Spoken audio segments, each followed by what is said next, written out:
Hi friends, ഇതിൻ്റെ മുമ്പേ ഇതിൻ്റെ ഒരു വീഡിയോ ഇട്ടിട്ട് ഇത് എന്തെന്ന് കണ്ടുപിടിക്കാൻ പറഞ്ഞിട്ട് ആരും ഉത്തരം പറഞ്ഞിട്ടില്ല. അറിയാത്തതാണോ അല്ല എന്ത് പറയാത്തതാണോ എന്നറിയില്ല.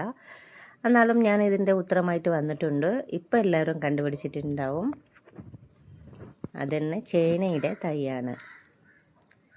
അതിങ്ങനെ വിടർന്ന് വരുമ്പോൾ നല്ല രസമുണ്ടായിരുന്നു. അപ്പം ഞാനത് ഓരോരോ ഇങ്ങനെ രസിച്ച് ഇങ്ങനെ പിടിക്കുമ്പോൾ അപ്പം ഞാൻ വിചാരിച്ചു അതിങ്ങനെ ഉള്ളിൽ മാത്രം വെച്ചിട്ട് അത് എന്തെന്ന് ചോദിക്കാമെന്നേ. നല്ല രസമല്ലേ കാണുമ്പോൾ. ഏതോ ഒരു വിഷയം അങ്ങനെയാണ്. നമ്മളെ ചുറ്റുപാട് തന്നെ നല്ല മനോഹരമായിട്ട് കാഴ്ചകളുള്ളതെല്ലാം ഒഴിച്ച് കിടപ്പുണ്ടാവും. അത് നമ്മൾ കണ്ടെത്തണം. ഈ തയ്യെ മാത്രമല്ല വെച്ചിട്ട് ഞാൻ പറയുന്നത്, പൊതുവെ എല്ലാം അങ്ങനെയാണ്. ഒരു സന്തോഷമായിക്കോട്ടെ, എന്തും നമുക്ക് മനസമാധാനമായിക്കോട്ടെ, അതെല്ലാം നമ്മളെ ചുറ്റുപാട് തന്നെ ഉണ്ടാവും. അതെല്ലാം നമ്മൾ തന്നെയാണ് കണ്ടെത്തേണ്ടത്. ഇത് നല്ല രസം കാണാനായിട്ട്. അപ്പോൾ ഇതിൽ നമ്മൾ ഒരു പ്രാവശ്യമാണ് ഇതിൽ വെച്ച് കൊടുത്തത്. കിഴങ്ങ് എടുത്ത ശേഷവും പിന്നെയും ഇതിൽ നിന്ന് തൈ വന്നുകൊണ്ടിരിക്കും.